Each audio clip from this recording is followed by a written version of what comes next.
Welcome back to Every Naval Battle in History. We're deviating somewhat from our normal format here because the next three naval battles very little is known about. But they have one thing in common.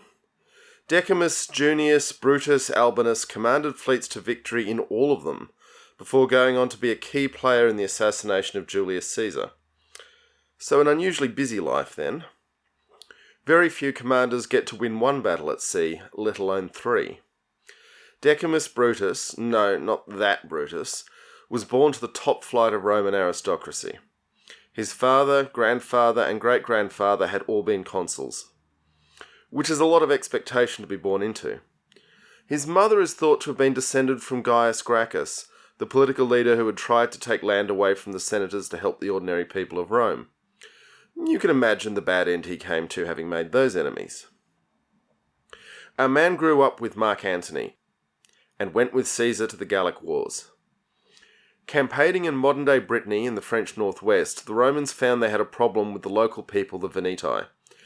As sea traders working between Europe and England, the Veneti had big, strong sailing ships built to ply the North Atlantic.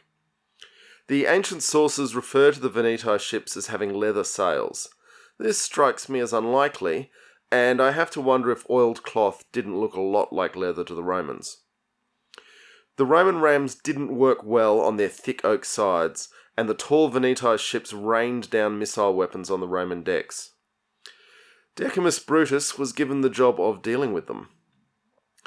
He brought them to battle at Quiberon Bay, which is a place we will be revisiting in the future. In 1759, it was the site of one of the biggest battles between French and British naval forces. The keen-eyed Brutus had noticed that the rigging of the Veneti ships had key sheets, or ropes, on the outside of their ships. Using blades on long poles, the Romans were able to cut the rigging, and having destroyed their mobility, the battle was won. It's worth noting that this is the first battle we've covered fought outside the Mediterranean. Then in 49 BCE, when Caesar and Pompey came to blows, Brutus created a new fleet to neutralise the forces in Massilia, modern-day Marseille. In the space of 30 days he built a fleet from scratch and defeated the Massilian forces twice, leading to the surrender of the important city. This would be a fair entry in the history books for anyone, but Decimus Brutus wasn't done yet.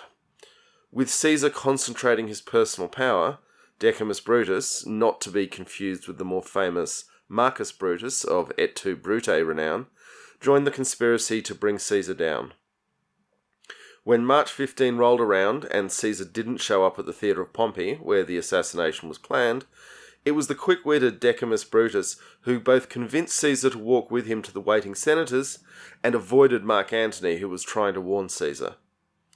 Decimus was one of the senators who stabbed Caesar. In the chaos of the aftermath of the assassination, he attempted to flee to Macedonia to join other conspirators, but was captured and killed by forces loyal to his childhood friend Mark Antony. Strap in, folks, we've got lots more to cover as we take on every naval battle in history. Smash those like and subscribe buttons, ring that bell, you don't want to get left behind.